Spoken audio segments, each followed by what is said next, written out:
আমরা রাজধানীর জুরাইন বাজারে একটি গোডাউনে আছি, যে গোডাউনে খাদ্য অধিদপ্তর পরিচালিত যে ওএমএস কার্যক্রম চলমান আছে। সেই ওএমএস কার্যক্রমের চাল এবং আটা জব্দ করেছে র্যাব 4।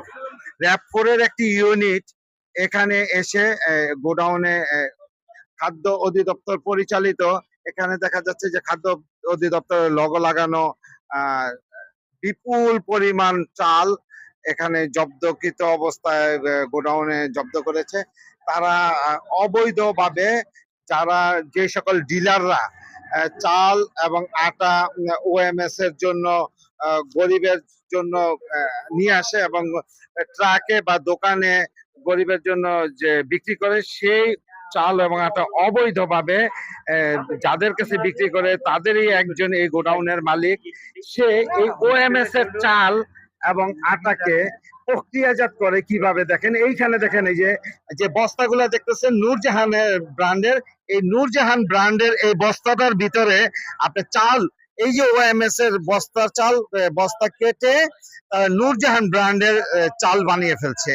এবং আটার ব্যাপারে আপনাদেরকে বলি যে ওনারা এই যে যখন আটার বস্তাগুলা কেটে এই যে কাগজের ফুল আটা বানিয়ে ফেলছে, তার মানে ওএমএস এর চাল হয়ে যাচ্ছে নূরজাহান ব্র্যান্ডের চাল, আর ওএমএস এর আটা হয়ে যাচ্ছে কাগজের ফুল ময়দা বা কাগজের ফুল ব্র্যান্ডের আটা।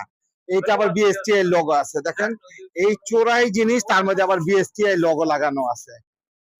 এই বিষয়গুলি আমরা দেখতে পেরেছি এই গোডাউনে এসে। এইরকম চারটি গোডাউন আজকে জব্দ করেছে। এই যেখানে এখানে দেখে যান, এখানে দেখেন এই যে প্যাকেট আটাগুলা, এই যে 2 কেজি যে ওএমএস এর প্যাকেট আটাগুলো আছে, এই 2 কেজি করে ওএমএস এর প্যাকেট আটা, এই যে 2 কেজি করে ওএমএস এর প্যাকেট আটাগুলা কেটে এই যে প্যাকেট আটাগুলা কেটে এই যে কাগজের ফুল ময়দার এই বস্তায় ভরেছে। দেখেন এটা ওএমএস এর আটা, এই যে প্যাকেট থেকে কেটে এই বস্তায় ভরেছে।